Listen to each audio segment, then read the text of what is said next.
కూటమి మేనిఫెస్టోలో పెట్టినటువంటి తల్లికి వందనం కార్యక్రమం ఈరోజు రాష్ట్ర స్థాయిలోనే అద్భుతంగా ప్రజలందరికీ కూడా మంచి చేసే విధంగా ప్రతి తల్లికి చదువుకునే విద్యార్థిని ప్రతి తల్లి పేరున కూడా 13,000 రూపాయలు అకౌంట్లో వేయడం జరిగింది. ఇది ఒక చరిత్ర, ఒక అద్భుతం. కానీ చాలా గ్రామాల్లో మరి తల్లికి వందనానికి పూర్తి అర్హత ఉండి చాలామంది ఆ అకౌంట్లోకి డబ్బులు రాక ఎంతోమంది ఇబ్బందులు పడుతున్న పరిస్థితి, ఆఫీసుల చుట్టూ తిరుగుతున్న పరిస్థితి చూస్తూ ఉన్నాం. జగ్గంపేట నియోజకవర్గంలో ఈ చెల్లమ్మది జగ్గంపేట శ్రీరామ్ నగర్ నాగలక్ష్మి. ఈ అమ్మాయి పేరుని ఈమెకి ఇద్దరు అమ్మాయిలు అయితే 7 కరెంట్ మీటర్లు 7 పేర్లని ఈమె ఆధార్ కార్డుకి లింక్ అయి ఉంది.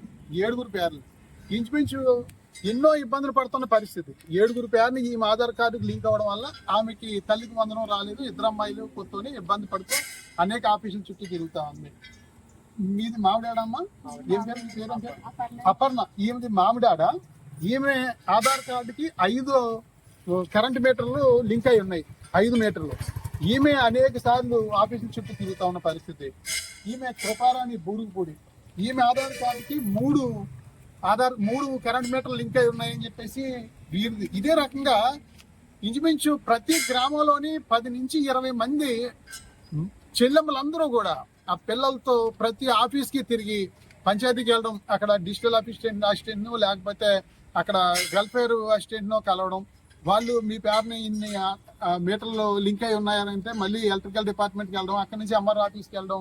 అదే రకంగా ఎన్నో ఇబ్బందులు పడుతున్న పరిస్థితి. కొంచెం మందికి భూమి ఆధార్ కార్డుకి వేరే ఒక్కరి భూమి లింక్ అయిపోయిందని చెప్పేసి చాలా బూరుపూడిలో పెద్ది నాగేశ్వరరావు అని ఒక అబ్బాయి, అతను గండేపల్లి ఎంఆర్ఓ ఆఫీస్కి కిర్లంపూడి ఎంఆర్ఓ ఆఫీస్కి తిరగడమే రోజుని. సింగరంపాలెంలో ఒక రైతు పెద్ద భూస్వామి పొలం అతనికి అటాచ్ అయిపోయిందని చెప్పేసి అతను. అలా ప్రతి గ్రామంలోని కూడా 10 నుంచి 20 మంది తల్లికి వందనం డబ్బులు రాక ఎన్నో ఇబ్బందులు పడతా ఉన్నారు. మరి వీళ్ళకి వస్తాయా రావా అని ఎంతో మంది ఆందోళన పడతా ఉన్న పరిస్థితి. తల్లికి వందనం డబ్బులు రాని అక్క చెల్లెమ్మలు ఎంతో మంది వేదనకు గురవుతా ఉన్నారు, ఆందోళన పడతా ఉన్నారు. మేము ఏం తప్పు చేసాం, మేము ఏం పాపం చేసామని చెప్పేసి వారందరూ కూడా ఇబ్బంది పడతా ఉన్నారు. దయచేసి నారా లోకేష్ గారు దీని మీద స్పందించి తప్పకుండా అర్హత ఉన్న ప్రతి ఒక్కరికి కూడా ఆఫీసుల చుట్టూ తిరగకుండా వారి గ్రామంలోనే ఆ ఎలక్ట్రికల్ డిపార్ట్మెంట్ అయితే సంబంధించిన లైన్మెన్ ఏఈలతో, అదే రకంగా రెవెన్యూ అయితే విఆర్ఓలతో, అంటే ఆఫీసులకి పదే కూలి పని మానుకుని తిరగడం అనేది చాలా ఇబ్బందికరంగా ఉంది. ఈ రకంగా వీళ్ళు ఎక్కువ సార్లు తిరిగి రావేమో అన్న ఆందోళన పడుతున్న పరిస్థితి. అదే రకంగా కొంతమంది దళారులు కూడా దీంట్లో తయారయ్యి అమ్మ మీరు అన్నిసార్లు తిరుగుతా ఉన్నారని చెప్పేసి మేము ఏదో రప్పిస్తామని కొంచెం డబ్బులకు మాట్లాడుకునే పరిస్థితులు కూడా ఉంటాయి.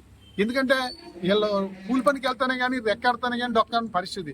10 సార్లు తిరిగాం, ఇప్పటికే ఇంత కూలి పనులు పోయి, సరే నువ్వు రప్పించు, నువ్వు సగం తీసుకొని సగం తీసుకుంటాననే పరిస్థితులు కూడా చాలా చోట్ల జరుగుతూ ఉన్న పరిస్థితి చూస్తూ ఉన్నాం. కాబట్టి దయచేసి మా గౌరవ శాసనసభ్యులు శ్రీ జ్యోతుల నెహ్రూ గారికి బాధితులందరి తరఫున వేడుకుంటా ఉన్నాం. మన 4 మండలాల్లో ఉన్నటువంటి ఎలక్ట్రికల్ రెవెన్యూ డిపార్ట్మెంట్ అధికారులతో మీటింగ్ పెట్టి ప్రతి గ్రామంలోని కూడా మరి అప్రూవల్ లిస్టు, పెండింగ్ లిస్టు ఉన్నాయి. ప్రతి గ్రామంలో కూడా ఆ పెండింగ్ లిస్టు అప్రూవల్ అయిపోయిన అవసరం లేదు. పెండింగ్ లిస్టు మీరు నియోజకవర్గంలో ఉన్న అన్ని గ్రామాల లిస్టులు తెప్పించుకొని మీరు అధికారులతో సమావేశం పెట్టి ఎంతమందికి ఎందుకు రాలేదు తక్షణం వారు అనేక ఆఫీసుల చుట్టూ తిరగకుండా వ్యయ ప్రయాసాలు వార్చకుండా వారికి ఇబ్బంది లేకుండా న్యాయం జరిగే విధంగా గౌరవ శాసనసభ్యులు దీని మీద ఒక కార్యక్రమం పెట్టి తల్లికి వందనం 100% అర్హత ఉన్న వాళ్ళందరికీ కూడా వచ్చే విధంగా న్యాయం చేయాలని చెప్పేసి గౌరవ శాసనసభ్యుల్ని బాధితులందరి తరఫున కూడా వేడుకుంటా ఉన్నాం. అధికారులందరూ కూడా ఇప్పటికే వాళ్ళ ప్రయత్నం వాళ్ళు చేస్తా ఉన్నారు, వాళ్ళు ప్రయత్న లోపం లేదు. కానీ ఇది అవ్వట్లేదు. ముందు ఏంటంటే 300 యూనిట్లు పైన ఉందని చెప్పేసి అంటే మళ్ళీ ఎలక్ట్రికల్ డిపార్ట్మెంట్ 300 యూనిట్లు లేదు, మీకు 60 యూనిట్లే వస్తుందని చెప్పి రాసిచ్చారు. తర్వాత మళ్ళీ మీటర్లు మీకు 7 మీటర్లు ఉన్నాయి, 5 మీటర్లు ఉన్నాయని చెప్పేసి అంటే అవి మళ్ళీ తీసుకురావడం జరిగింది. అంటే ఒకదానికొకటి పెండింగ్ల కింద ఉన్నాయి, పొరపాట్లు జరిగాయి.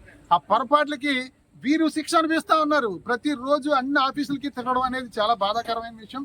కాబట్టి అధికారులు వెంటనే స్పందించి తల్లికి వందనం 100% అర్హత ఉన్న ప్రతి ఒక్కరికి కూడా అందే విధంగా ఏర్పాటు చేయాలని గౌరవ ముఖ్యమంత్రి చంద్రబాబు నాయుడు గారికి, లోకేష్ గారికి, గౌరవ శాసనసభ్యులు నెహ్రూ గారికి అందరికి కూడా బాధితుల పక్షాన వేడుకుంటా ఉన్నాం.